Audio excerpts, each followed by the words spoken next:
It's kind of weird traveling with one of your professors.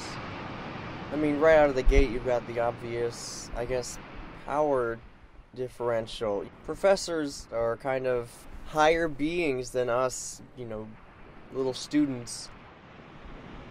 Tammy's a lot more relatable, down to earth, but there's still sort of that element of, respect your elders. It's not your parents. It's not your friends. This is your superior.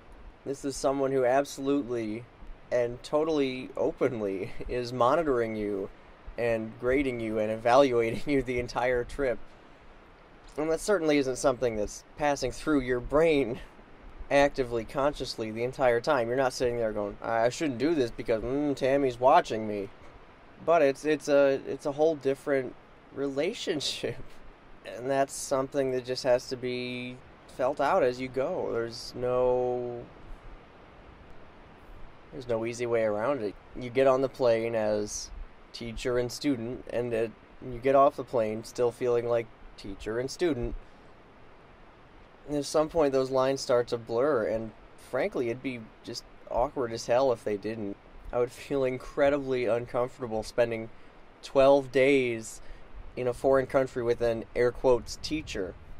And I have to imagine that an air quotes teacher would get incredibly lonely, bored, just constantly being in the presence of 20-somethings who are just trying their damnedest to impress and please and stay out of the way of the teacher. That dynamic just wouldn't hold up, and doesn't hold up. That just doesn't last.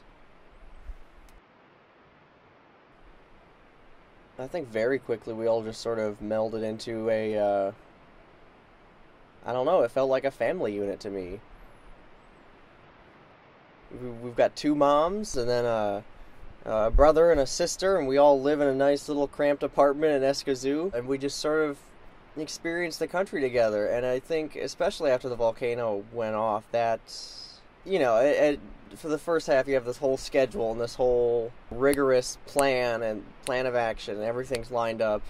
And at the end of it, you get to go home. And definitely, like a couple days away from the end of the trip, I was starting to plan, like, what's going to be my first meal when I get back. As soon as I got home, going to Papa John's. I just need some pizza in my life.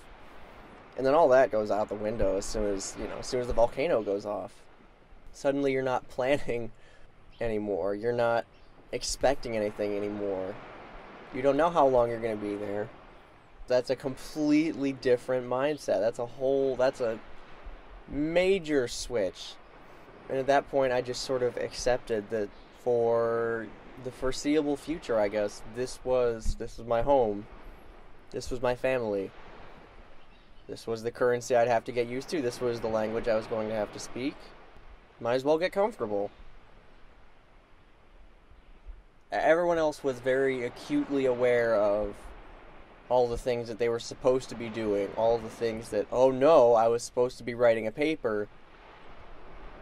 And that's not where my head was at. I was very much just more focused on getting comfortable here, building routines here, wrapping my head around being here, figuring out how everything worked here. Because, for the foreseeable future, this is it. This is home. This is home. This is my family. This is what I do now.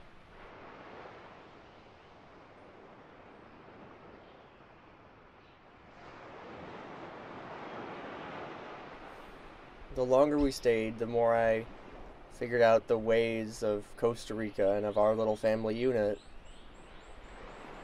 the less real or important everything else in the world felt. To me, the rest of the world had stopped, functionally existing. It didn't matter anymore. And I definitely got the sense that I was happier for it. So while everyone else was stressing out, I was pretty much just living in the moment, just taking it day by day, just enjoying the area. I never really got the sense that everyone else was in that same kind of headspace. I think I enjoyed the back half of our trip more than the first part. Significantly more. The day that everyone else went to Manuel Antonio and met the monkeys and saw the birds and got dehydrated and sweaty and awful, I stayed back. I was just so completely burned out. I had pushed myself way, way, way too hard the first few days. I was just exhausted. Why are you tired, Andy? Why am I tired?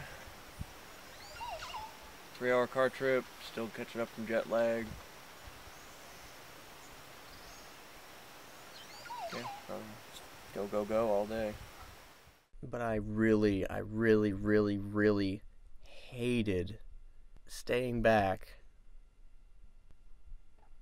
I felt like I had failed, that I was the weakest link of the group. You know, I was the one that caved. So I just really felt so guilty for staying back. But that night, when they came back, we all just sort of sat around the pool and talked, caught up with each other, not just about that day, and not even that trip, but like just our experience as a whole. I think that was sort of a turning point. You know, it's sort of dig a little bit below the surface and start to really understand each other. And after that big, long conversation at the pool, Anna and I just sat down and talked and really got to know each other. I just needed someone to just vent my frustrations to, is what it started as, and we just ended up connecting. That was really the turning point, I guess, for me and for that trip. I went forward feeling a lot more comfortable with the people I was with, and I definitely began to see them more as the family unit. So it's really weird to come home, to come back to the United States, to Ohio, to Toledo, and still have that bond, that shared experience, but to also try to have to fit that into the roles that you've already built. You know, the student, the teacher, the classmate, because you don't want to just, what happened in Costa Rica stays in Costa Rica. You don't want to just leave that at the gate. The last words I said as I got out of the car at the end of the trip were, "I love you guys."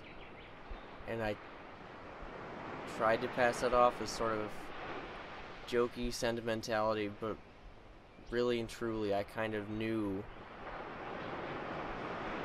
that was the end of our little family structure. That was it. There's never going to be